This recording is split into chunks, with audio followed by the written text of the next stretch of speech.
If the allegations against Daystar TV weren't already enough, Joni Lamb's responses have actually made them way worse. And we tell you guys on the podcast all the time, you can learn more from a church or a ministry in how they respond to allegations of sin or abuse and how they respond to questions than you could ever learn from a sermon. Because hey, in sermons, you're going to hear what they want you to hear, but how a church responds to allegations of any sort of sin or to your questions, it's really hard for them to hide who they are. And when we look under that rock of their responses, we can see a lot, and that is true in this case as well. Joni Lamb has made a statement in the last couple of days about the allegations against her and Daystar, and she went on her own network and did an interview with other voices on the network. And in both responses, both times, her response was so terrible that, in my opinion, from my perspective, it has made everything worse in this situation. And I think at this point, they have to have an independent investigation. And until they have an independent investigation, I don't think Joni Lamb and Daystar TV can expect anybody to believe them. Now, if you're not aware of what's been going on, Daystar Television had some major allegations come out in a bombshell exclusive expose with the Roy's Report, where Jonathan and Susie Lamb, Jonathan is the son of Joni, he's the former vice president of Daystar. They've come out with allegations and a lot of different pieces of evidence that has been reported on by the Roy's Report about everything from cover-ups of alleged abuse to spiritual abuse and spiritually abusive behaviors. They've even released video about, or audio from a meeting about NDA use to try to keep people silent. And Jonathan says he was wrongly fired from Daystar. Now, I'm not going to go through all of that because it's clear for us to understand at this point. We have to say this, these are just allegations. We don't know if they're true or not, but I do recommend go to the Roy's Report. We're going to link the article below, and she gives so much information in various articles about what's going on here. That is a much easier way to do a deep dive if you're not familiar with these allegations. And she shares some of the statements that Daystar has shared with her. So again, these are just allegations. And this podcast episode, I'm going to do just some commentary on the way I see Joni's response, what I think we can learn from Joni's response. But we're in no way saying that that she is guilty, that Daystar is guilty, because we just don't know. We're also not saying that there's any reason not to believe Jonathan or Susie Lamb at this point. Right now, the allegations are reported on. Everybody has to go look at it and decide for themselves what they're going to believe, which is, again, why I think in these situations, an independent investigation is always the way to go. Because if Joni and Daystar are innocent like she says, then an independent investigation is usually a good thing because it helps you to clear your name. Again, but I will say, as of right now, much more evidence has been provided on the side of Jonathan and Susie than I have seen come from Joni. All I've seen is a lot of denial from Joni and from Daystar. But we're not talking about those allegations so much today, as I want to talk about the response to those allegations. We're going to break down what you can look for anytime there's a church, a ministry of any kind that has any sort of abuse or sin allegations. I want you to look for responses like this.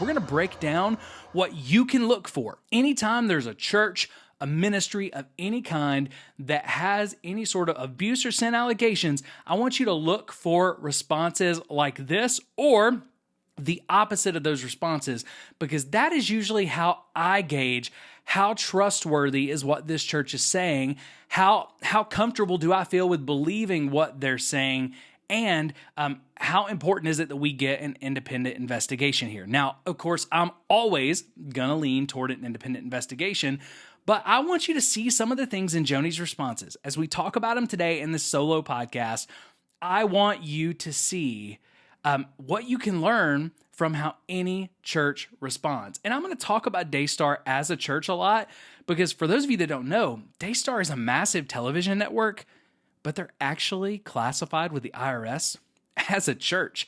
And that's why we don't see any of their financials. It's why we don't have 990 forms for them. They're taking donations as if they are a church, right? So I'm going to talk about them as a church because in a lot of ways, that's how they are operating. But there's a ton that we can learn from this. Let's go ahead, jump in, and I'm going to take you through what I'm going to do today. I want us to walk through together the initial statement that Joni left and the problems, concerns that I have with that statement.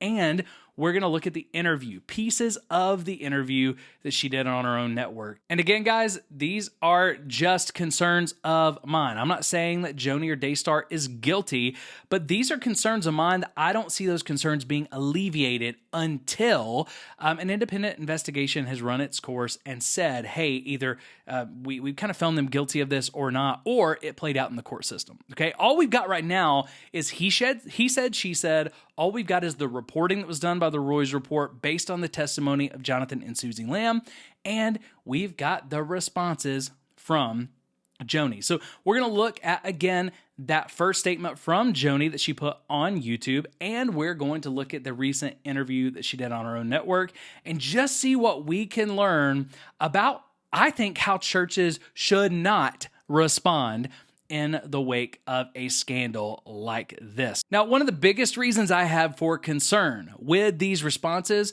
right up front, I'm going to tell you, is because they are like a masterclass in Darvo from my perspective.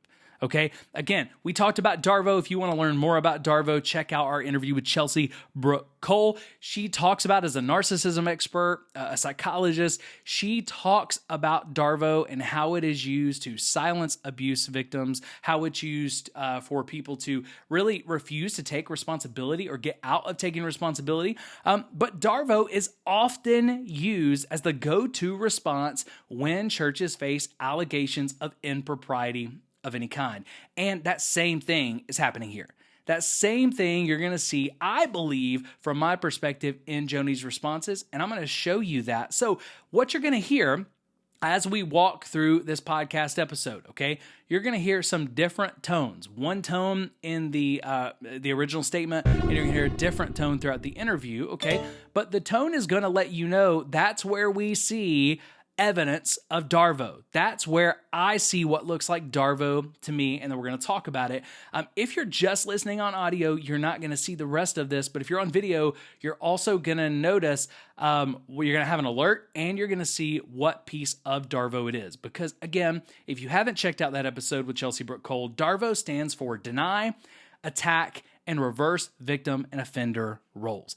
And that is the number one go-to response of churches that want to avoid accountability when they receive allegations of impropriety. You can go back and you can watch Robert Morris and Gateway respond this way earlier this year. And you can look at almost every single spiritual abuse allegation or church scandal, and you're going to find Darvo and its fingerprints all over it. So we're going to look at this today, and my hope, guys, my hope is not just to talk about Daystar.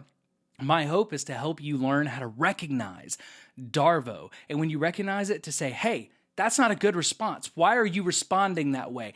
That is a kind of response that generally makes me think, okay, this person looks a little more guilty. This church looks a little more guilty, and I'm not going to be able to trust them with responses like this until an independent investigation or a court clears them. And so with that being said, if you are not watching on video, I highly recommend that you do come back and watch this on YouTube or on Spotify video when you get a chance. But it's going to make sense if you're on audio as well. But let's go ahead and get into this. And again, this first clip I'm going to play, I'm going to stop it as we go through different pieces of it. But this is the statement that Joni Lamb put up on YouTube. I believe it was earlier this week. Hello, everyone. I wanted to take a few minutes today to speak from my heart to the Daystar family and friends. Recently, Daystar made the decision to terminate my son, Jonathan Lamb's employment. That decision was not taken lightly. It followed a 15-month review of Jonathan's performance and his refusal to take any steps to satisfy a detailed performance improvement plan put in place. He also refused my offer to participate in a formal mediation to resolve grievances in a biblical and professional manner.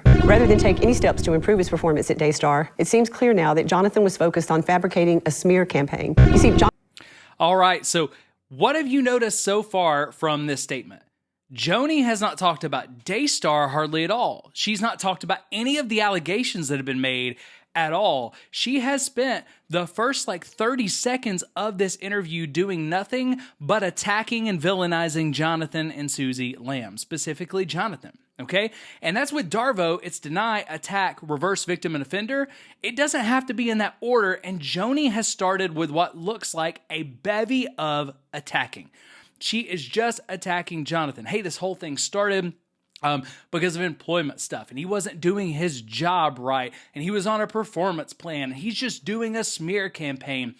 All of these things, everything she has said so far seems to be designed to discredit her own son, Jonathan Lamb, and to discredit the allegations that he's brought. But it's important to note she spent all of her time so far attacking Jonathan, attacking his character, trying to discredit him, and she hasn't spent one moment discussing the actual allegations. Let's see if it gets any better. Jonathan was extremely disappointed that he was not named the future president of Daystar following the death of his father and my husband, Marcus Lamb, despite the fact that Marcus had given a clear directive to the family and to the board that I would succeed him as president. Jonathan's disappointment in not getting his way only deepened when I married Dr. Doug Weiss, who has been such a blessing to me, the rest of my family, and Daystar.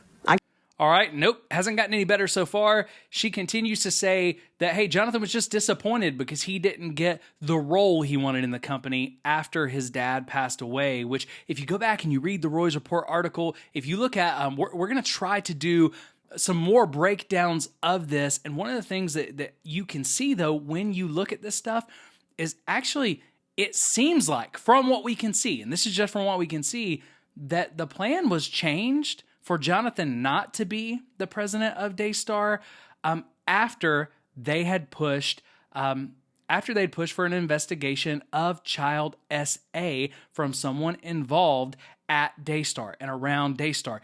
It looks like, and again, this is just what it appears like. I'm not saying this is the case because none of us know, but it looks like this was retaliation, right? But regardless of whether it was retaliation or not, and again, it doesn't look like it was retaliation. It looks like it could have been retaliation. Let me say it that way, because if you're not familiar, Joni and Daystar have been sending out cease and desist letters. They've been sending out threats of defamation lawsuits to pretty much anybody who's talked about this, tons of Christian YouTubers, which again, that kind of behavior doesn't actually make you think, yeah, that's a pretty trustworthy person. That's the kind of behavior that looks like you might be trying to hide something. But I digress. She's continued just to talk about Jonathan. Jonathan's disappointed he didn't get the role he wanted. Because of that disappointment, he's doing this smear campaign. She still hasn't talked about any of the allegations. She's just attacking. Darvo, deny, attack, reverse victim and offender. She's done nothing but attack her son so far. I can tell you that as a mother, as a grandmother, this situation saddens me deeply, and it grieves my heart because I love my family. I love all my children. All right, so now she's turned to a different tactic with Darvo. She's went straight from attack to reverse victim and offender. As a mother, as a grandmother, this is so painful, right? And look, I agree. It probably is painful. I can't imagine that situation. I also can't imagine what Jonathan and Susie are going through, right? But she went straight from attacking Jonathan to basically saying, oh, goodness, as a mother and a grandmother, she's painting herself as a victim in pain instead of talking about Jonathan and Susie, instead of talking about the allegations, and instead of talking about her granddaughter who is at the center of the SA allegations. All right. So she has made herself, in a way, this is how Darvo works without saying it. You paint yourself as the victim of the story. It's very subtle, but if you look for it, I don't think, if I remember correctly, that she is going to talk at all about her concern for Jonathan and Susie, her concern for her granddaughter, her concern for even really the truth. Her concern is man, this is really painful for her. And again, it's subtle, but it fits from my perspective. It fits Darvo, right? It's reversing victim and offender. I love my grandchildren. I love the work we've done together for so many years. And I had hoped that we could have resolved the situation in private. But now, Jonathan has given me no choice except to speak out. Everyone knows that we have dedicated... All right, more reverse victim and offender. Jonathan's given me no choice now but to deal with this in public, right? That is what she is saying. Now, if you go back, again, all we have are the allegations that are reported by the Roy's report. But if you go back and you read those reports and you listen to the audio, it sounds like this kind of stuff that the family, that Jonathan and Susie have been trying to deal with these concerns, some of them for years behind closed doors. And you can listen to some of the other audio, like the meeting with Joni and Jimmy Evans. And it came down to a lot of places where they used a lot of what looks to me to be spiritually abusive language, where they simply said things like, hey, you got to submit. You just got to submit to what we're saying. We're not going to talk about this anymore. And as far as I can tell, I haven't seen any evidence to make me think or believe that any sort of even internal investigation actually cleared Daystar or any of the people who are alleged to have impropriety.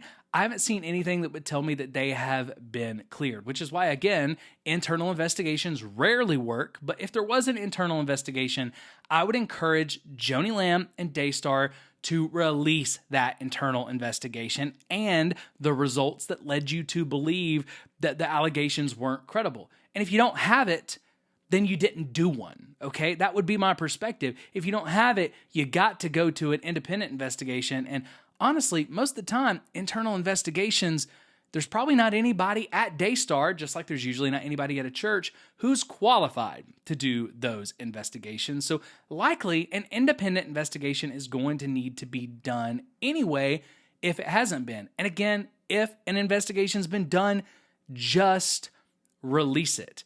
But again, from everything that I've seen, I have a hard time believing Joni's statement that Jonathan's given her no choice but to drag this out in public, because everything points to them trying to deal with it privately first and really hitting a brick wall time and time again. And that's so often what we see in spiritual abuse cases in churches, that people try to handle things behind closed doors. They try to handle things in the most healing way possible, and all they hit is brick wall after brick wall after brick wall until eventually they're forced to either just stay quiet or to come out. And when you come out publicly, we're so often labeled as divisive for coming out and saying, hey, this is sin, this is hurting people, and it shouldn't happen. So again, this is another example from my perspective of reversing victim and offender. Jonathan has given me no choice except to speak out. Everyone knows that we have dedicated our lives to spreading the love of Jesus, and to see it attacked by... Everyone knows that we've dedicated our lives to spreading the love of Jesus. That's more reverse victim and offender. But think about how subtle this is. Everybody knows. Well, Joni, I don't know. I don't know a lot about you and Daystar, and didn't know a lot about you and Daystar until this happened. When a person says, especially a spiritual leader, they say, oh, everybody knows what we've done, what they're trying to do is say, we've got this whole line of people who will vouch for us. We've only done good things, and essentially, because we've only done good things, how could you believe that we've done something bad? Here's how it normally sounds in the church world. Everybody knows that man, we have spent our lives growing this church and growing the kingdom. And why would so many people be being saved and baptized and coming to this church? And why would we be growing? And why would we be so successful if we were doing bad things, right? And one of the things we always have to say, and we have to challenge pastors with, is just because you've had good things happen doesn't mean bad things can't also happen, okay? People who do good things can also do bad things, and success, especially in numbers and money and metrics, doesn't mean that you're okay. But it's that whole idea of everybody knows, so I've got all these people behind me, all these good things are happening, and because these good things are happening, something bad surely can't happen. But everybody knows, and people who don't know, you must just be uninformed. What Jonathan is saying, it must not fit with what everybody else knows. It's subtle, but it's another powerfully manipulative way, from my vantage point, to reverse victim and offender. Now, do I know that Joni meant to do that? No. I don't know if Joni meant to do any of this, but this is how it's coming across from someone who has studied Darvo, someone who's had guests on to talk about Darvo. This seems to fit time and time again a Darvo response. Jonathan and his wife is truly heartbreaking. I want to assure you that all the allegations that are circulating against myself and my late husband are completely false. We have already begun to take legal steps. All right, so another reverse victim and offender. She talks about how heartbreaking this is. She hasn't mentioned how heartbreaking it is to Jonathan and Susie going through this, who, by the way, have lost their jobs and income in this process. They've said that they've, kind of, from what I've heard, it sounds like they've feared for their life at times. Right? That there's some really scary stuff going around. There's been allegations of, and even some pictures posted and stuff of SUVs being outside of their house, and people following them who look like they're armed. Now, again, am I saying that Joni and Daystar are behind that? No, I have no clue, but it doesn't look good. And what she says is she talks about how heartbreaking it is for her. She's not mentioning their pain, and obviously this is not easy for them. They're not making money by going and doing this. They have lost some of the most important things to them. They went against their family. They've lost their jobs.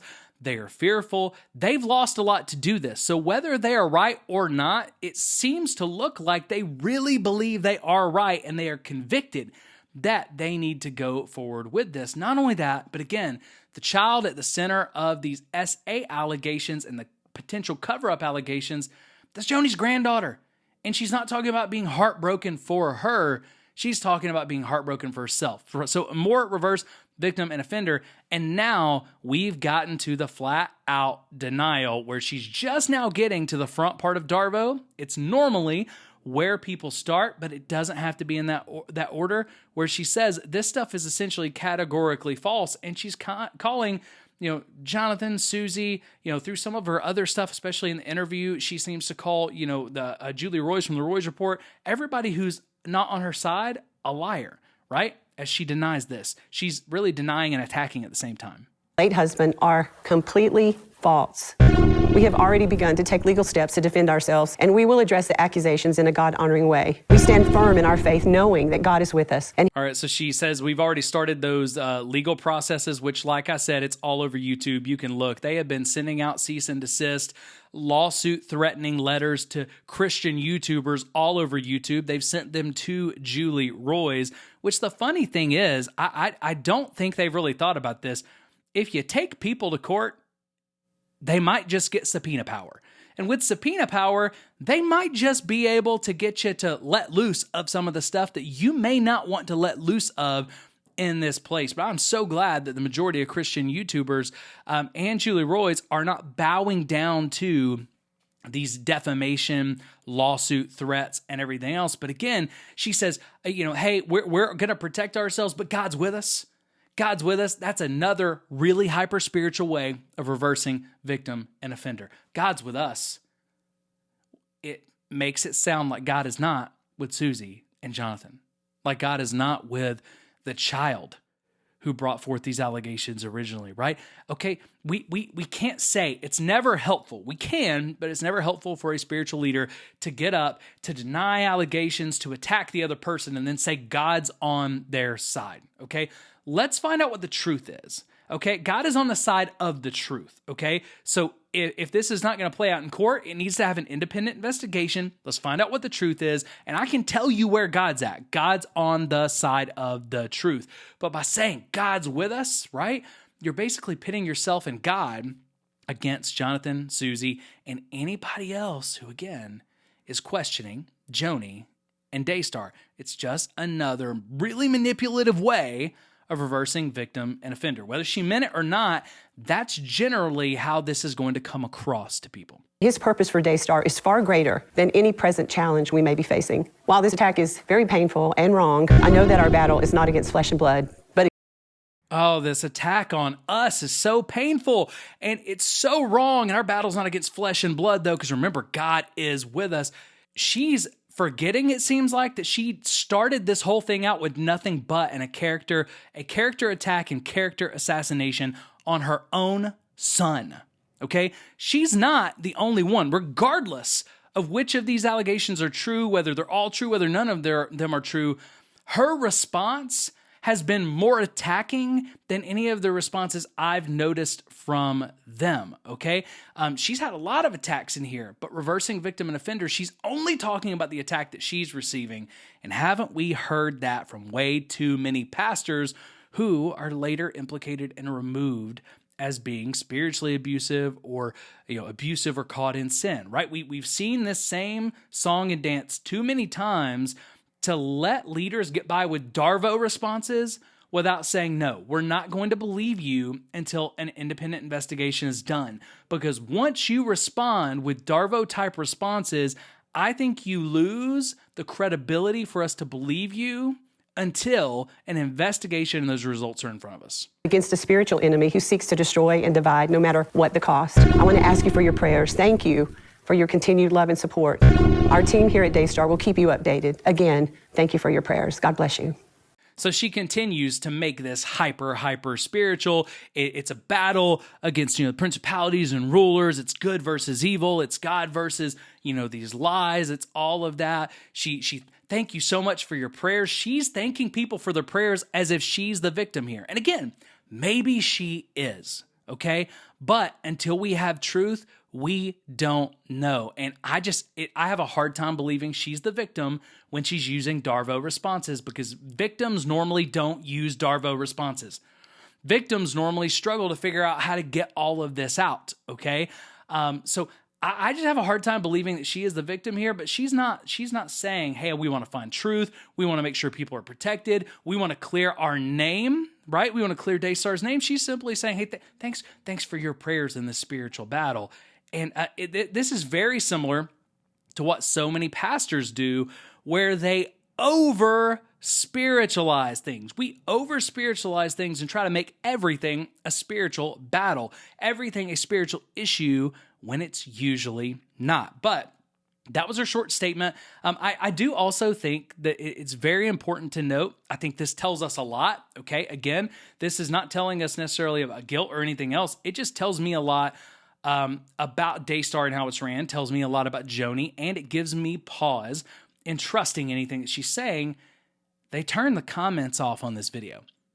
The comments have been turned off from the beginning because they don't want to hear seemingly any criticism, and so you can't criticize them in the comments, you can't ask questions in the comments on the YouTube video, and anyone who has criticized them, they're just sending out lawsuit threatening letters like they're freaking candy. Okay, that's what they're doing. So it has the appearance that they are trying to silence any critics and they don't want to listen to anybody. I don't see any humility of spirit here from my vantage point. Hey guys, I want to take just a minute to ask for your help this holiday season, this giving season. If you want to see more content like this, if you want to join us on the mission of helping create safe churches, helping to expose unsafe ministries, helping to educate people about spiritual abuse, how to heal from it, how to recognize it. If content like this has helped you, would you consider giving a financial gift during this last month of 2024? We are a donor-funded nonprofit, which means that every single thing we do, it is funded by you. It's funded by the generosity and the gifts of our listeners, by people in our community. We do our best to operate with integrity. We post financial statements every single month on the website. We try to be an open book financially. We don't pay salaries. We try to decrease our overhead as much as possible for this reason. We want you to know and feel comfortable that 100% of every single dollar that you give, it's going toward fighting this fight. It's going toward helping people heal, protecting people from spiritual abuse, and creating safe churches. And guys, I can't wait to tell you. I can't tell you now. There's some incredible stuff coming down the pipe in January. In January and February, we are going to make some big national steps to challenge churches. And we're going to champion the churches that take big steps towards safety. And we're going to challenge harder than we've ever challenged the churches that don't.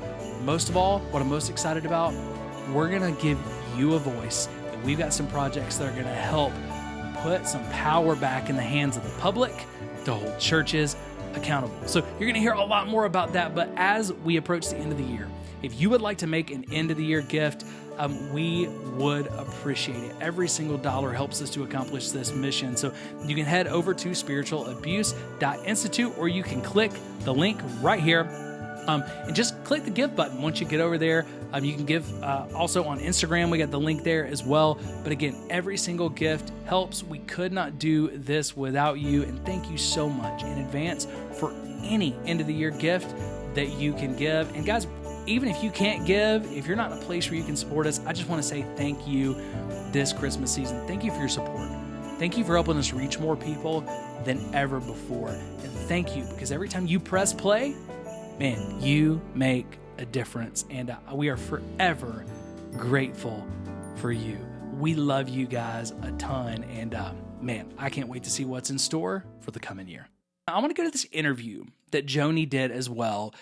She had multiple ladies from Daystar Network that I think appear on there regularly. Again, guys, full disclosure, I don't watch Daystar. Okay, I'm not sure who watches Daystar, but they're making a lot of money, so a lot of people are watching Daystar. I'm familiar with it. I just don't watch it a lot. But I think these ladies are on there regularly. They all state that they're her friends. From my vantage point, again, it looks like they do nothing but throw her softball questions the whole time. They don't push with hard follow-up questions. It seems like the questions they ask, it almost looks like they've been coached on what questions to ask, and the answers have been rehearsed. Again, I can't prove that. I'm not saying that is the case. I'm just saying it's what it looks like to me. But you're going to see more of these Darvo-type responses in this more open interview setting. I also think it's important to know, while she did this interview, Joni hasn't really done much in the way of interviews or giving much statements or returning evidence when people like Julie Roys have reached out to her, okay? I would think I would want to give much more of my story on the record, and I would give evidence in that situation instead of only answering questions in my own insular kind of network. But let's go ahead. We're going to look at one clip at a time here. So let me go ahead and pull them up. All right, so let's listen to the first clip from Joni's interview on Daystar. There are 4 other women who will be interviewing her that you're going to be hearing from as well in these clips. Joni, we wanted to kind of just gather around with you today.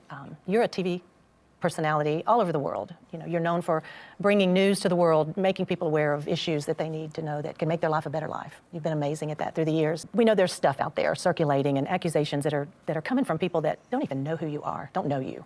All right, so let's stop right there. I want you to think about how this interview starts. It doesn't start with attacks on other people. This time it's starting with, let's puff you up.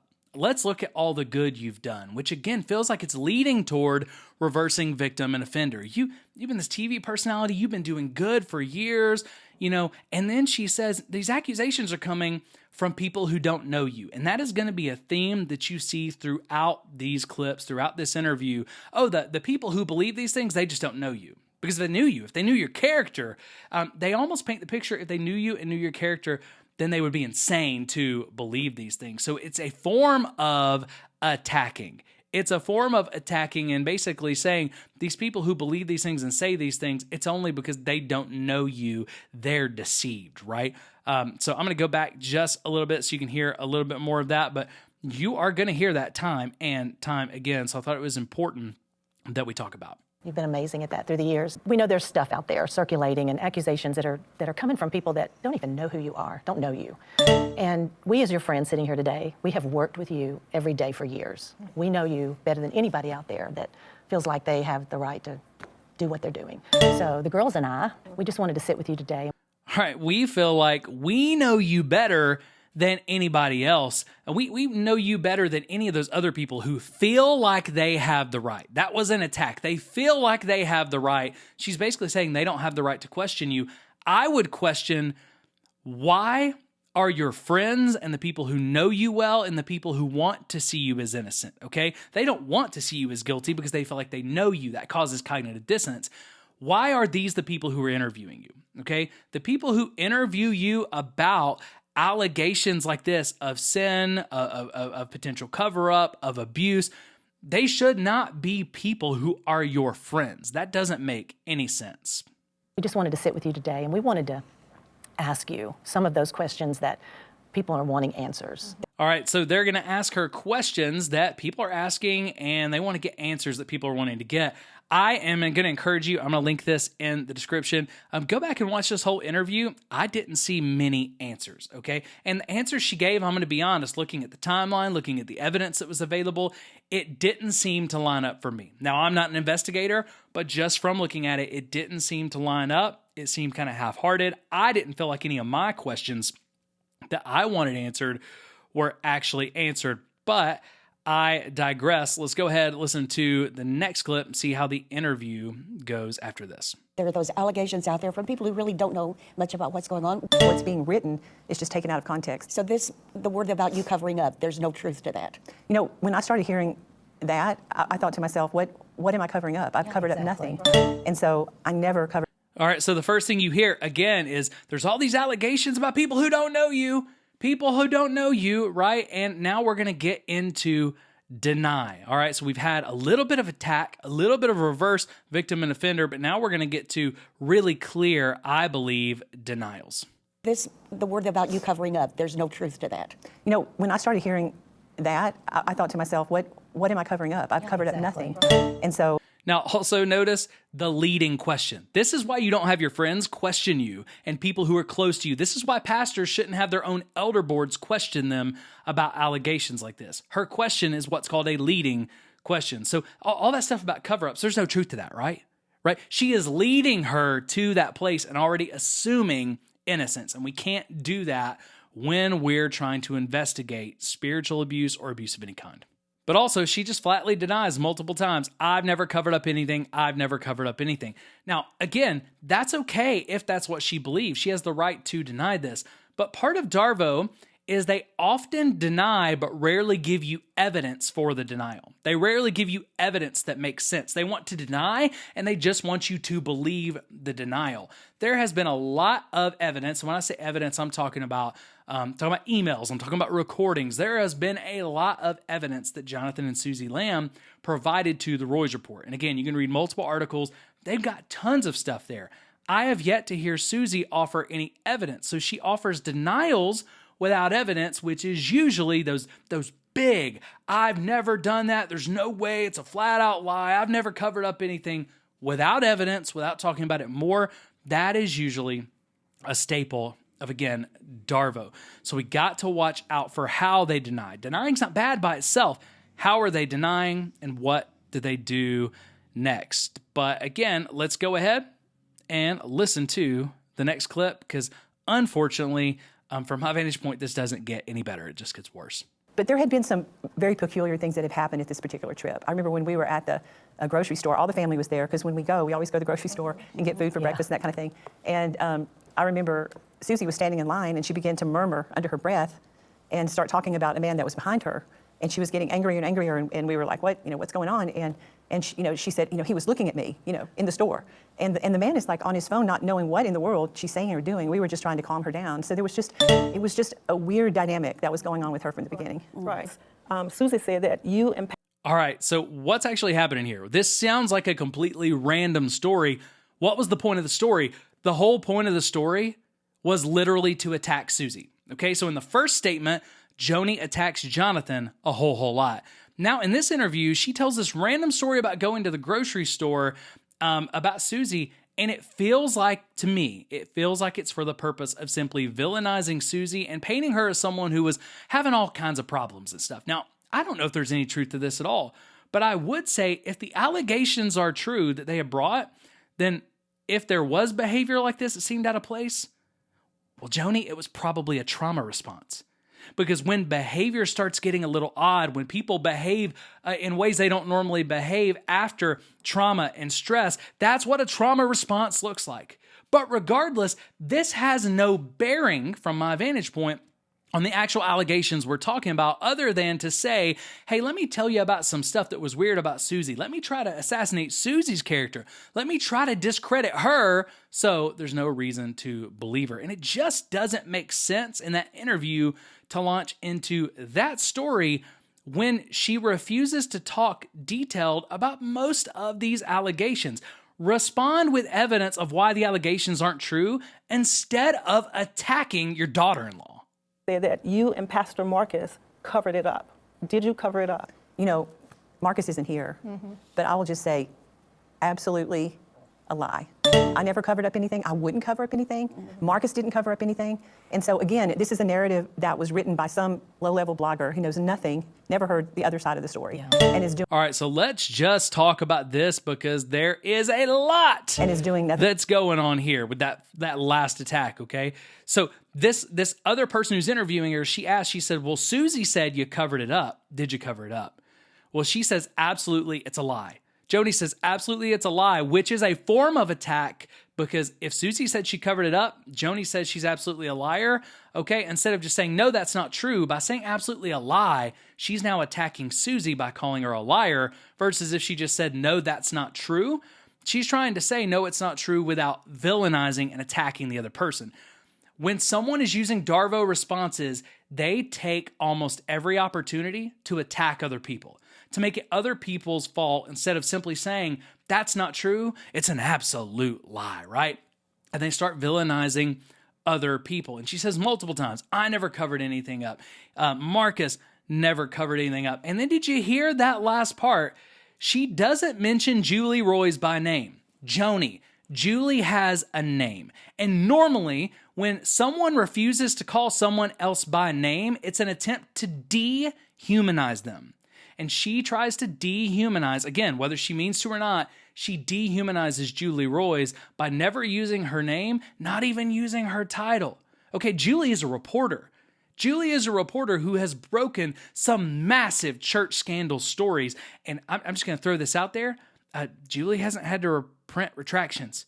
Julie's done a really good job. The majority of her reporting, Joni, and I would be careful about this if I were you, the majority of her reporting has turned out to be spot on. And there's a whole lot of pastors who have lost their empires because she reported the truth and they were hiding a lot of sin. They were mistreating people, all right?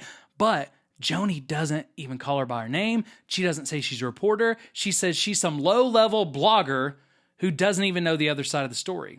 But if you go back and you look, the Roys Report has provided evidence that they reached out, as they always do, because she's a credible journalist. They reached out to Joni and Daystar for comment and to let them give the other side of the story before they ever went public with anything. And instead of giving the other side of the story, they gave a canned statement and they fired Jonathan. That's the only evidence that I see, okay? And then since then, they've only given statements on Daystar with the comments turned off or interviews like this with Joni's friends, okay? So, no, Joni, she's not a low-level blogger. Why did she do that? Again, it's an attempt at dehumanization and discrediting. Because if people don't know, then they start going, oh, I thought this story was by a news source. Oh, it's just a low-level blogger. I guess I shouldn't believe it if it's just a low-level blogger. And she's going to say this throughout this interview. Every time she talks about Julie Roy, she's going to call her a low-level blogger who doesn't know the other side of the story. First of all, she tried to get the other side of the story. So from the facts that I have, that looks to be blatantly false. And Joni, that looks like it's not true, right? It doesn't fit the evidence that we've seen, okay? But the continued discrediting and dehumanization attempts, they just, man, it's Darvo, and it doesn't make the statements and the responses feel trustworthy to me. And they finish right there by accusing Julie of sensationalizing because that's what she does. They accuse her of sensationalizing because that's what she does, which just discredits her even more. And is doing nothing but trying to destroy my family. Sensationalize. Yeah, that's what she does. Yes, Yeah. and All right, so let's keep pressing on and see how the rest of this interview works. Keep an eye out for, are you hearing anything that makes you feel better about this? Are you seeing Darvo in these responses. Maybe you don't agree with me on some of these, but I'm seeing a lot of what looks like Darvo to me. I mean, that's what a lot of people say, that, oh, my friends are yes people. My friends are not yes people. Count me out with that. That's right. That's absolutely hilarious to me. She stops at one point to say, no, people are saying I'm surrounded by yes people. My friends are yes people. My board yes people, stuff like that. I think that's what she was alluding to. And they're all like, no, we're not yes people. We're not yes people. Go back and watch the interview and see if you have the same perspective as me, okay? Maybe you don't. Again, maybe I am wrong here. It didn't look like they pushed her on any questions. It didn't look like they asked her many follow-ups. These look like softball yes women, okay? Again, it gave the appearance of we're only going to ask softball questions. We're going to assume that you are innocent in all these things. And it looked like this interview was pretty rehearsed, okay? Again, I'm not saying it is. That's what it looked like to me, though. So I think it's rich that she says she's not surrounded by yes people. Plus, there's other testimony online, like Denise Boggs' testimony, where, when people have pushed back on Joni, it looks like from their testimony that she hasn't handled it very well, which again makes you wonder, are these just yes people? But, again, she made sure to deny that right there. But anyway, that was a small clip. I found it really funny, and I found it came across really disingenuous to me. Normally, if you have to say you're not surrounded by a bunch of yes people, you might be surrounded by a bunch of yes people. And like when we say stuff like that, I say stuff like that all the time. I'm not surrounded by yes men on a board here at SAI. But have you ever noticed when I say that, I tell you reasons why? Like, I'm not even a voting member of the board. They have a nuclear option button where they can dissolve the organization tomorrow, right? So normally, if you actually don't have yes men and yes people around you, the same thing as with denying allegations. You're going to give evidence and reasons why. I didn't see her give any of those. Why are Jonathan and Susie doing this? What's the reason for all this? Well, the reason is clear.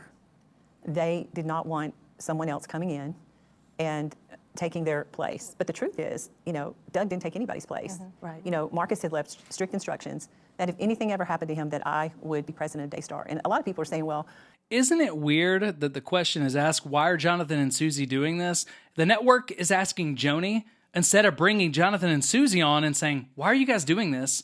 And hearing both sides of the story. So Joni actually accused, just a little bit ago, she accused Julie Roys of being a low-level blogger who didn't have both sides of the story, yet she's not reporting both sides of the story on Daystar, okay?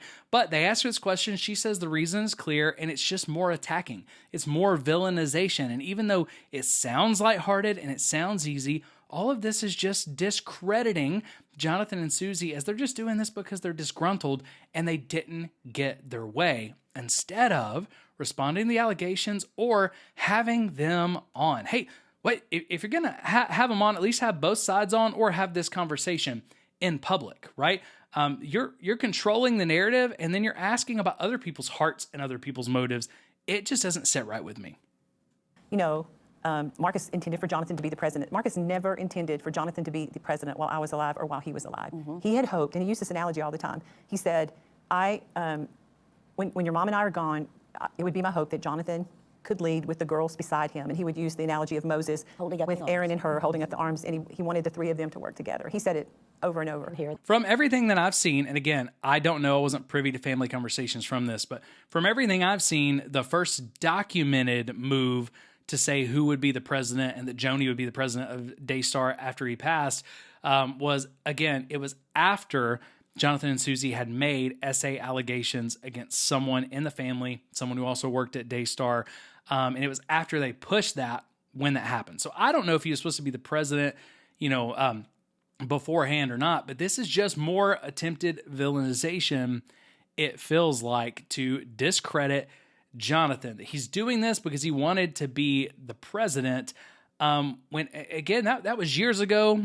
I'm not sure that feels like it really, again, answers the questions that we're asking about why they would be doing this. Of course, I also, again, call me naive, I would like to hear from the actual people involved in why they're doing this. So, I would love to hear from Jonathan and Susie and not just hear what mama thinks about why they're doing this. Because if you think about this, if you ask my mom why I'm doing something, she's probably not going to know because, well, she's not the one making the decision. I am, right? So again, that just doesn't sit well with me. And I know more than anything, it would break the heart of Marcus Lamb. And the fact that they would even tarnish their dad's name, or that Jonathan would tarnish his dad's name, is just shocking to me. Shocking. And I think that's something that's All right, so now she's just blaming, I can't believe they would come out in public and do this. Man, they're tarnishing their dad's name, and she's painting herself as a reverse victim and offender. Again, she's the victim here because her late husband, his name is being tarnished. Well, I'm just guessing that Jonathan doesn't want to tarnish the name of his dad either. But this seems to be such a conviction of theirs that they're willing to do it. I can't imagine that would be easy on them. But she talks about how shocking it is, and it just goes back and forth between reversing victim and offender, that they're doing this to her, they're doing this to Marcus, and attacking them. I can't believe they would do something like this, almost painting them out as people who don't even care, as Jonathan is somebody who doesn't even care about his dad, which, again, I can't imagine that would be the truth. As someone who's had some really hard moments with my own parents, I can't imagine that would be easy. I think that's something that's broke my heart, is to see the family situation. Yes. It's heartbreaking as a mom, as a grandmother, and that it breaks my heart that it's been put out there for all the world to see, the pain or the things that you go through. we tried to handle it privately. Yeah. And we tried for restoration, we tried for resolution, we tried for mediation, and to no avail. All right, so, and she finishes there with, hey, we tried to handle it privately. We tried to do everything. We tried to mediate. Now, again, maybe they did try to mediate. So let us know that. Put out that evidence. The only mediation or anything near it that I've seen or heard was the meeting with Joni and Jimmy Evans. And guys, you can listen to that full audio. We're probably going to break that down here in the coming days because, golly, there's a lot of markers, potential markers of spiritual abuse there. There's a behavior that I would call spiritually abusive there. I would definitely not call it above reproach. Well, if that's mediation, then I can see why it wasn't handled behind closed doors. But regardless, let us know. Don't just say we tried to handle it behind closed doors. Give us evidence like Jonathan and Susie did that you tried to handle it behind closed doors.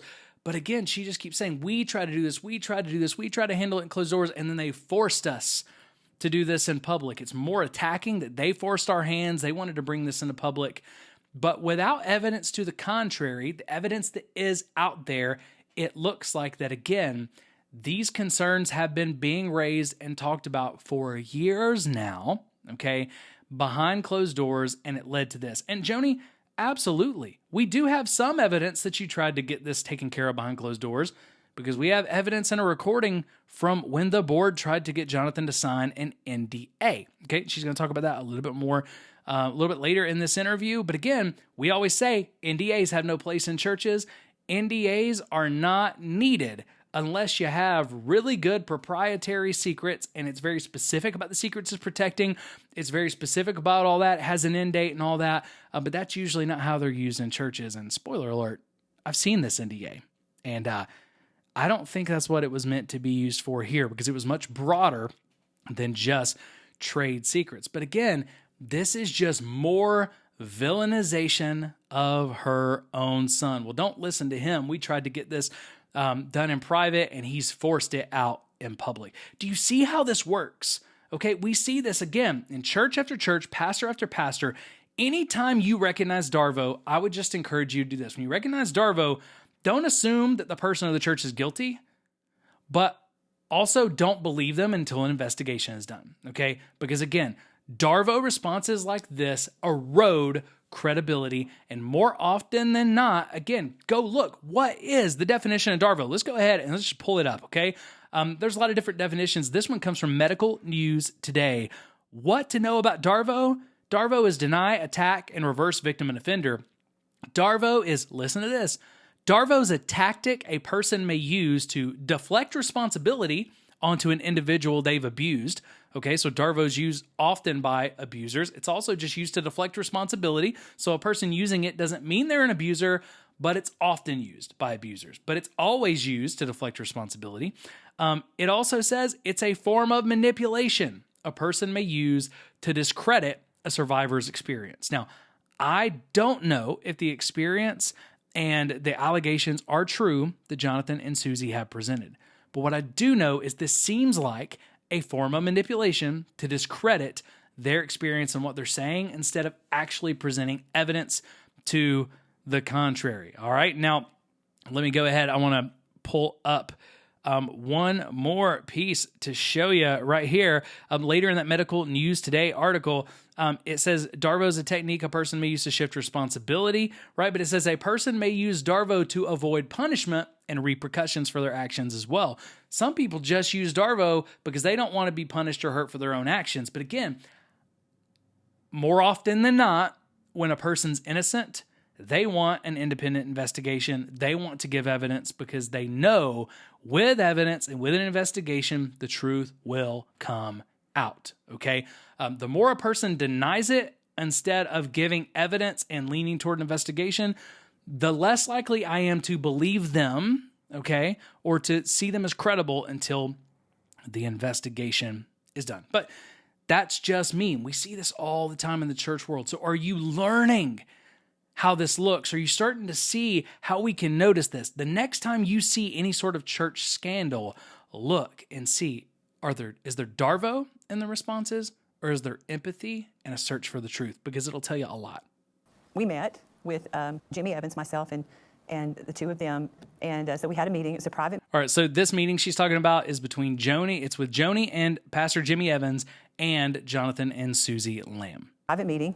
And However, it was taped, which to me felt, when I heard it, the meeting was fine, but to do that secretly, What do and you make mean that, taped? Explain I it. guess, recorded. Jonathan So secretly recorded so the that meeting. to me is deceptive. He knew it was.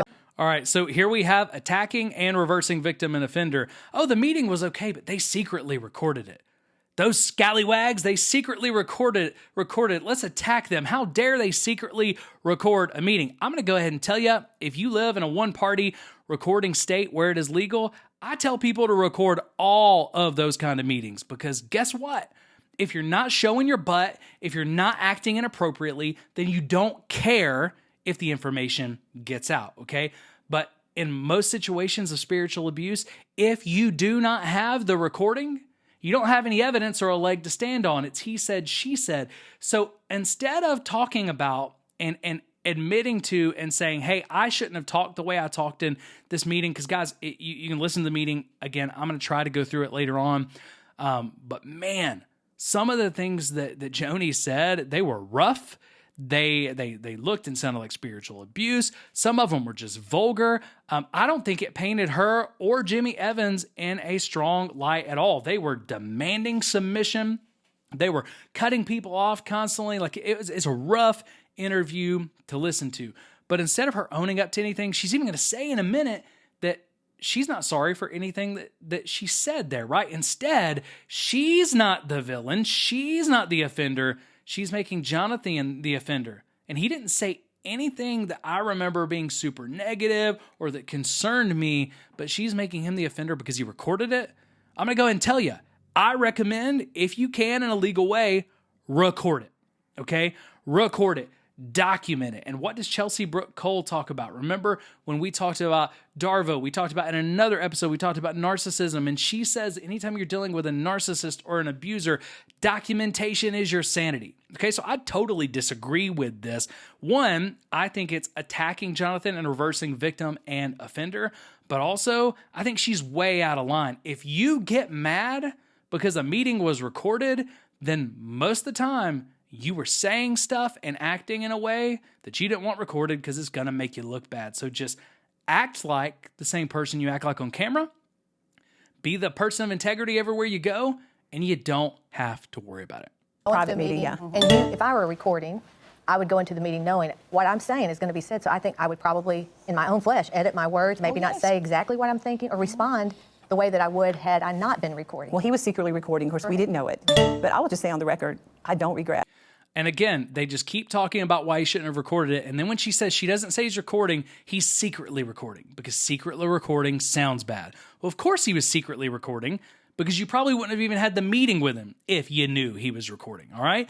But it's well within his rights to secretly record, especially if he thinks this meeting may go bad, okay? If he thinks there's going to be spiritual abuse or mistreatment. Okay. He doesn't have to. And again, I don't know Texas laws, but I know at least in Tennessee, you don't have to let anybody else know you're recording. It's a one-party recording state, right?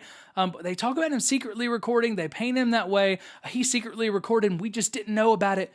Reverse victim and offender. We're the victim because he did it in secret, and we didn't know. And now he's telling people. Guys, think about how silly this sounds. He's in the wrong because he's telling people we said what we said and giving a recording so that people know that what he says we said is true, right? And it goes back to, it's one of the memes that you see on social media all the time, but when it goes back and it says, and I'm not saying that Joni is a narcissist, okay, this is just the meme, but it says something along the lines of a narcissist will get mad at you for telling other people that they did what they did and they said what they said, right? It just doesn't make any sense. On the record, I don't regret anything that I said.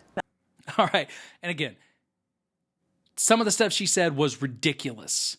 It was ridiculous. It was fairly vulgar. It's not stuff that she would say on camera, but she says, I don't regret anything that I said. Let's go ahead, pull up the next couple of clips. We're going to talk a little bit more about this meeting, and you're going to get a good idea of how out of pocket this meeting was. A lot of people talk about the voice of God analogy that was used because... Yes, that's what I wanted to know. Yeah, the voice of God. I am not... Since when you became the voice of God? I am not the voice of God. Please. But what Jimmy was saying is that I am the voice of authority at Daystar. Yes. He wasn't saying I was the voice of God. Yeah. She's the voice of God to you. Now I pastored for 30 years in Amarillo.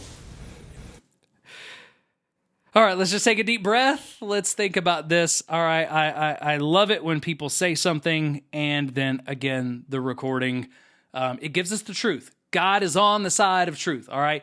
And what Joni just said doesn't seem to be the truth from what the recording says. She just finished out and she said, oh, well, what he means was, and of course she explains that more on the interview, but she says Jimmy didn't say that I was the voice of God, and then immediately he says, Joni is the voice of God. I'm going to go ahead, just listen to this again. This is insane to me that she didn't see this. Please. But what Jimmy was saying is that I am the voice of authority at Daystar. Yes. He wasn't saying I was the voice of God. Yeah. She's the voice of God to you. Now I pastored for 30 years in Amarillo. He wasn't saying I'm the voice of God, and then immediately, she's the voice of God to you. Wow.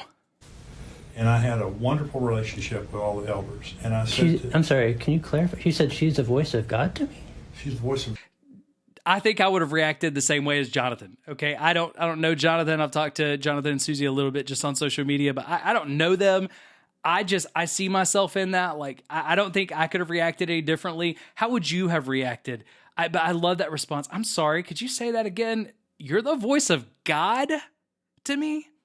Did you really just say that? And I love, Jonathan knew he was recording and he could have just like hammed it up on that. He could have just let that go.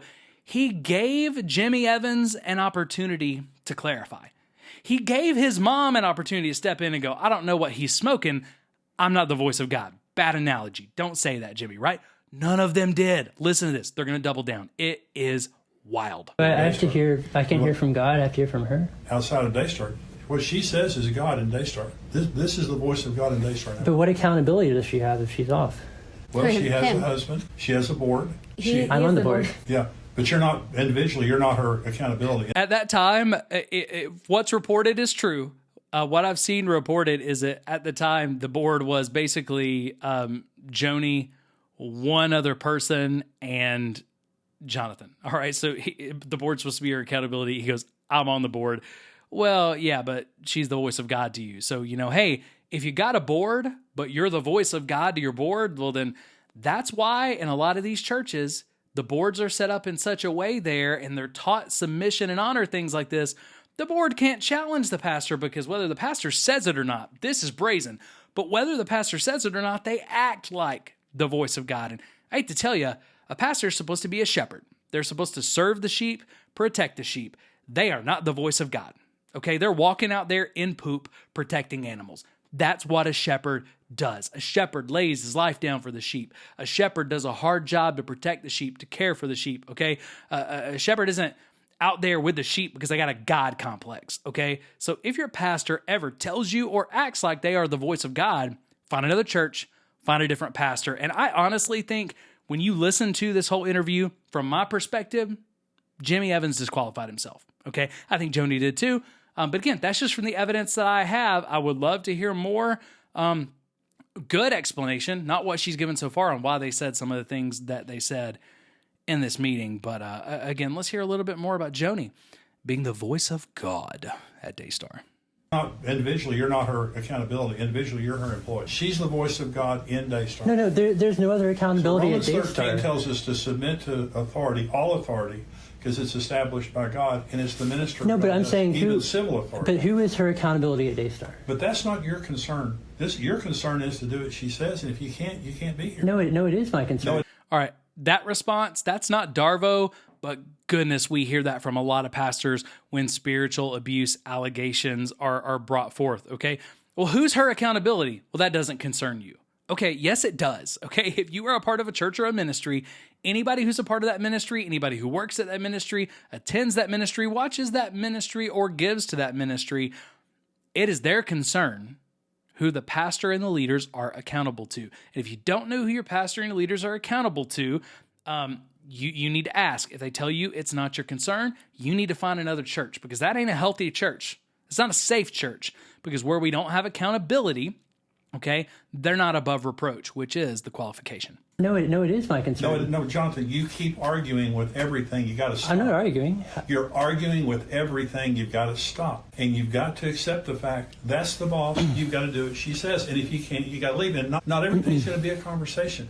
When you're under authority and the general says, go over there, then you walk over there. You don't have to have a conversation. She's the general. She's the head here. And you're not. All right, so Joni Lamb, according to Jimmy Evans, Pastor Jimmy Evans, Joni Lamb is both the voice of God and the general of Daystar. Is this television network going to war? What?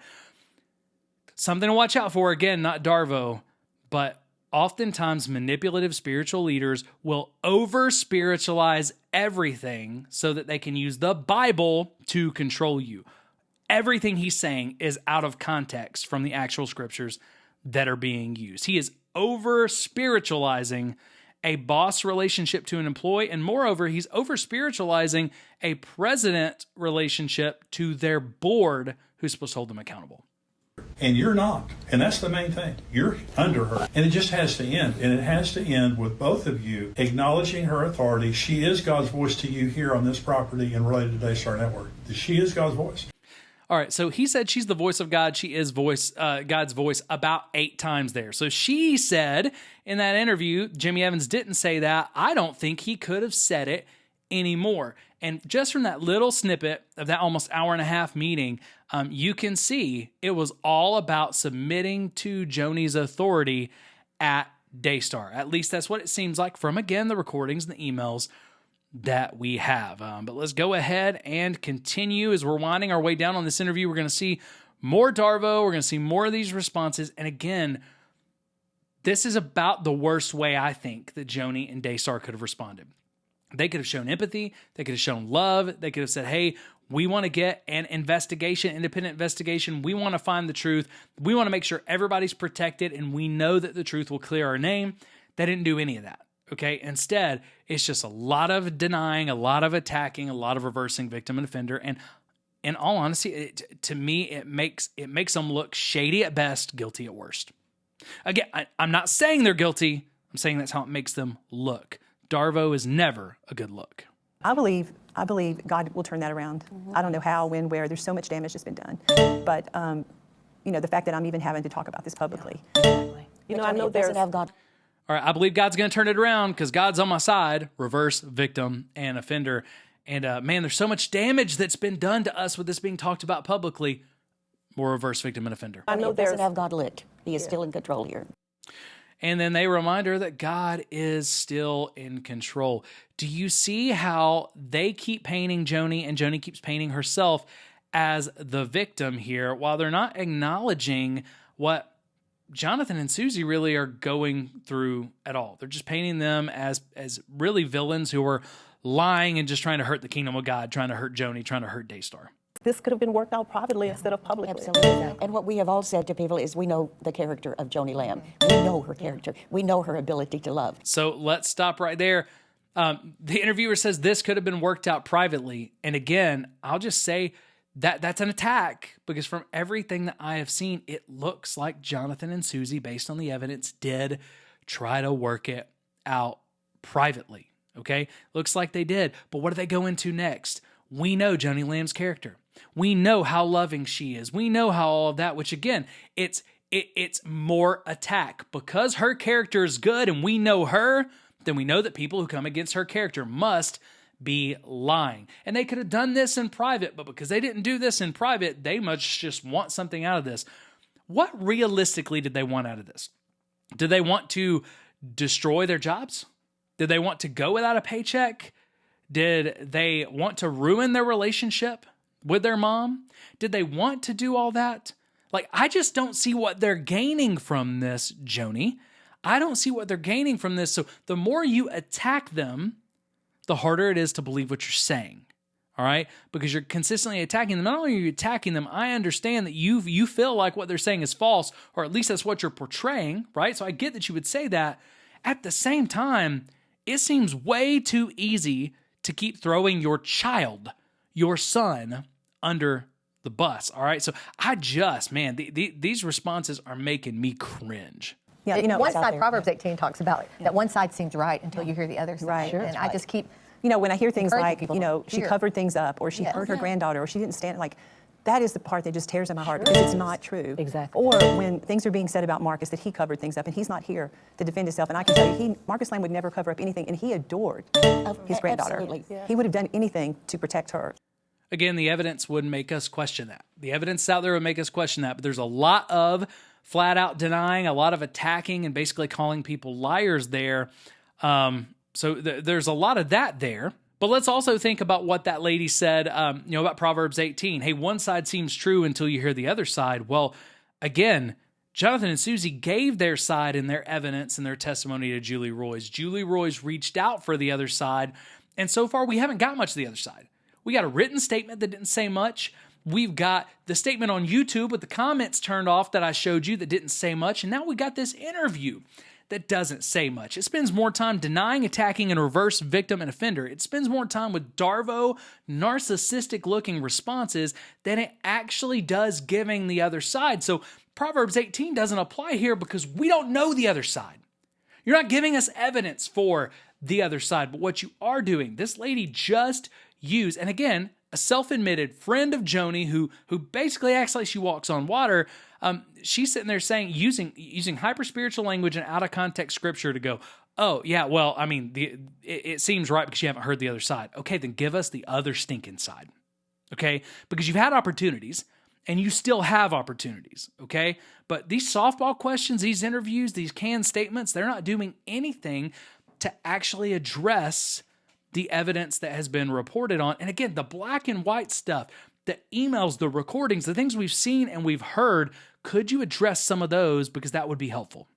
And I apologize. I get a little hot under the collar with some of that stuff because the longer I hear Darvo responses as someone who's been spiritually abused, as someone who's been on the other side of those Darvo responses and is trained to recognize them, the more I hear them, man, the less I trust somebody and the more the likelihood is to me that there's something going on, okay? Because again, I've seen Darvo misused time and time and time again. So maybe there's nothing going on. Maybe Joni is completely innocent, but somebody needs to take Joni and Daystar staff, at least their board, through trauma-informed training. Because, man, anybody who's trauma-informed is not going to respond this way, and this is one of the absolute worst ways that a human being, especially one who says they represent God or is God's voice, should respond, okay? We should never respond to someone who is alleging the kinds of things, the painful kinds of things they're alleging here with Darvo, okay? It tells you a lot about a person, a lot about an organization. So, Joni, what's up with this NDA whole thing? What is that all about? Well, an NDA is something that Marcus started that process. He actually talked to an attorney friend about writing something up because Daystar had gotten so big and there was, business and proprietary information that you want to keep private. And NDA stands for non-disclosure agreement, right? So for those, but you have to understand that they're saying that we were trying to get him to sign an NDA so that they wouldn't share this information that we didn't want shared. That's a complete lie. There was no information to share. And you can share any kind of information that is wrong. I mean, you work in HR. Right. If there's some kind of sexual abuse or something. Absolutely. And so the NDA was for business reasons. And Marcus had started that process, and I just carried it on through. Because there were other. That's not uncommon, is it? To sign. HR. No, I mean, it just depends on the organization. All right, so it looks like, and again, you guys know my opinion on NDAs if you've listened for very long, and if you want to learn more about NDAs and how to recognize a bad NDA, you can check out this video right here, where we do a deep dive into NDAs and why they have no place in the church. Zero excuses. You will never make me believe they have a place in the church, because churches shouldn't have trade secrets. And Daystar, if you want trade secrets, then actually operate as a business, operate as a television network, and not as a church with the IRS. Stop hiding behind that label. You've either got to be a church or you got to be a television network. You can't be both, okay? That's a pet peeve of mine, okay? But as soon as I see an NDA, it looks like you're trying to hide something. Even if you're not, it looks like you're trying to hide something. But, and again, not getting into that today, I am going to break down the NDA. I have the actual copy of this NDA. We're going to break down this NDA, and you're going to see there's a lot more to it than just being silent on trade secrets or business information. It is too broad, and it opens up the door to silence on a lot more things, including the dreaded non-disparagement clause, okay? Because this would have kept Jonathan and Susie, if Jonathan had signed it, it would have kept him significantly more handcuffed in a situation like this, okay? So I wasn't satisfied with that answer at all. There was a little bit of Darvo there, attacking him and again, making him look like a liar. There is also Julie Roy's in her reporting. She has the recording of where they tried to make him sign the NDA and said, Jonathan, if you don't sign this NDA, we're basically demoting you. We're firing you from your position. And if I remember correctly, and again, we'll break this down more, but if I remember correctly, it was 2 years or at least a year and a half. It was a good while after Marcus passed away. So if he'd started this process, they did it a really long time afterwards. And if you look at where it falls on the timeline, again, it just looks suspicious. A little did I know that there was something else up where they were plotting and planning something to try to hurt me, to try to hurt Daystar, which again is shocking. I would have never thought that would happen. Right. All right, and there you see another attack and another reverse victim and offender. Reverse victim offender, I never thought that would happen. Little did I know, here's the attack, little did I know that they were plotting against Daystar. And again, maybe they are. But you're not offering us any evidence that tells us that, okay? You're not looking for the side of the truth. You're just saying things. And when you say they're plotting to take Daystar down and stuff like that, it just, that isn't what I see from their testimony.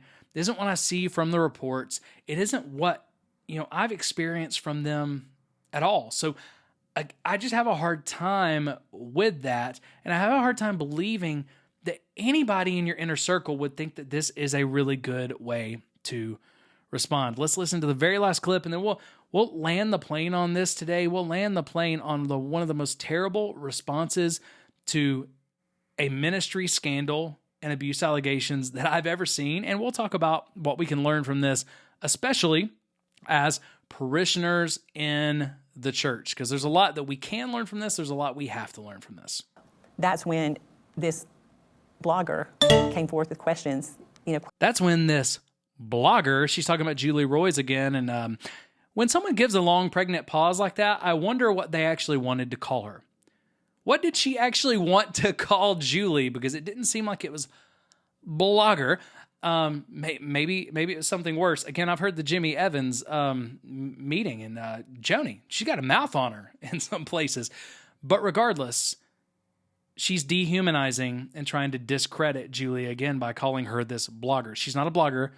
She's a journalist who has broken more stories than about anybody on church scandals. But of course, you don't put any respect on her name if you're wanting to discredit her. Questioning our integrity, talking about a cover-up and sexual abuse and all this crazy stuff. And that's when we let him go. Oh, reverse victim and offender. She's questioning our integrity. She's doing all this. She's doing all that. But there's also an attack with it. There's also an attack with it. I want you to listen to it again and see if you can see the attack and the reverse victim and offender together. They're so close, it's hard to even see the difference. And sexual abuse and all this crazy stuff. And that's when we let him go. Okay. But it was because the PIP agreement was up and he had failed miserably. All this crazy stuff. Basically, If you're talking about this stuff, it's crazy and you must be crazy, right? So you got multiple attacks on Julie Roy's there. Her attacks aren't just for Jonathan. Her attacks aren't just for Susie. Her attacks aren't even just for Julie Roy's. Throughout this, her attacks have been, and they're very veiled, they're very subtle, but it's basically, if you believe this, you don't know her, because if you knew better, you wouldn't believe it. And it's crazy stuff, so if you believe this, you must be crazy, right? And then if you talk about it, they're just sending out threatening letters from lawyers like crazy, okay? I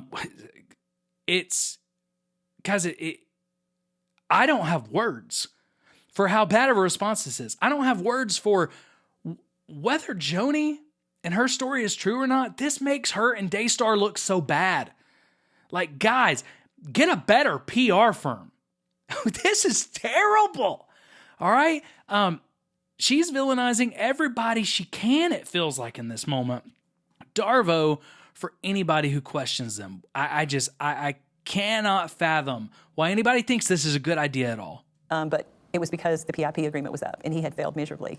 So he'll try to say, well, because this blogger, had questions, then y'all let me go. No, they admitted they had been working with her for months. All right, so more villainization, she ends it, in the last clip that we have, she ends it with that villainization. You can go back and watch the whole interview. Maybe you're going to find some more answers than I did, but I felt like I got a lot of Darvo, very little answers, mainly denials. Hey, we didn't do this at all. People are crazy and liars and everything else. But I didn't get much evidence.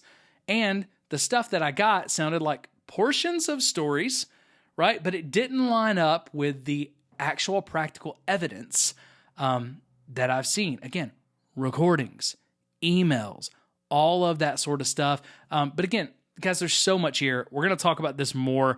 We're going to have some more episodes of the podcast. This week and next, we're going to have some extra episodes of the podcast. I know this one was late this week, and it's because I didn't want to rush to talk about what's going on with Daystar. I wanted to get my head around it. I wanted to get my hands around it. I wanted to see how they were going to respond. But we're going to do multiple more videos talking about this stuff. And I think this is a good start. There's a lot that we can learn from this. But I hope that you've learned how to recognize Darvo. I hope that you've learned the dangers of Darvo, the damage that Darvo can cause. And if you're a leader out there of any kind, I hope you have learned this is probably the dumbest response that you could ever have. Because Darvo, my opinion, ruins your credibility, even if what you're saying is true, okay? Darvo makes you look like a narcissist, whether you're a narcissist or not. Darvo makes you look like a manipulator, whether you're a manipulator or not. And because Darvo is used so often in abuse and with abusers, it connects you to people and behaviors that you don't want to be connected to. Now, again, there's some subjectivity to this. I've given you the definition of Darvo. I've let you know why I've seen it the way I have. Hey, maybe you see it a little differently. But again, I hope this helps you recognize Darvo. And whether you're a leader or not, any of us, if you catch yourself using it, let it be a reminder. There's a better, more godly, more loving way to respond than this. And we'll just have to wait and see how this plays out. But I will say this, based on the responses, based on the statement, based on the interview, based on all the responses that I've heard from Joni and Daystar so far, and based on the behavior of all the lawsuit threats and everything else, I don't see any way. I don't see any other option other than an independent investigation has to be done if Daystar is ever going to get any trust back again. And honestly, again, I would encourage people, if you're giving to Daystar, until they commit to an independent investigation, I would encourage you to stop giving to Daystar.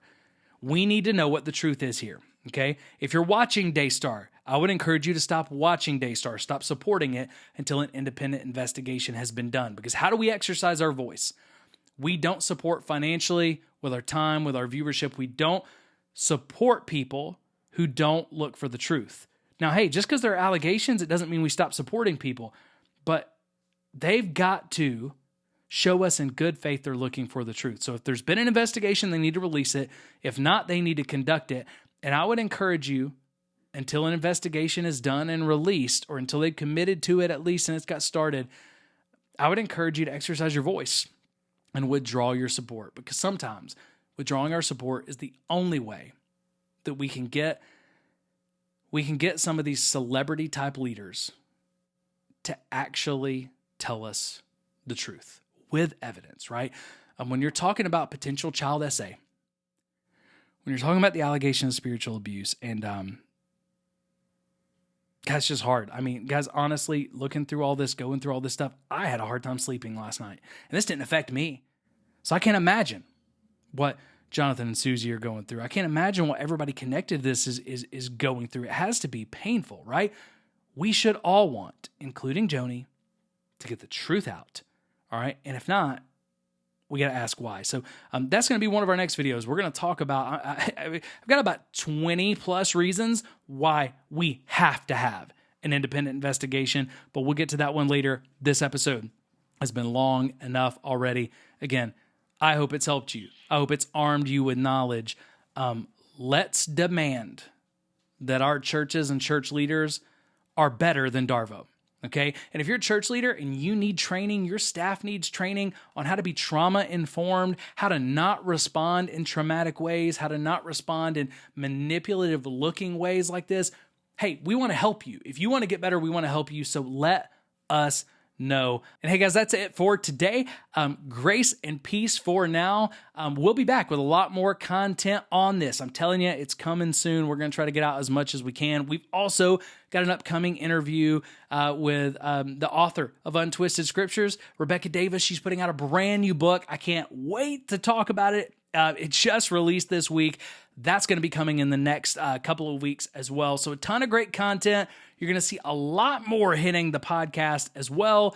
If you're not watching on YouTube or Spotify, I would encourage you some really good video stuff if you got some time to watch it. But again, that's all coming down the pipe. Grace and peace right now. And I'll see you on the next episode of the Church Disrupted podcast.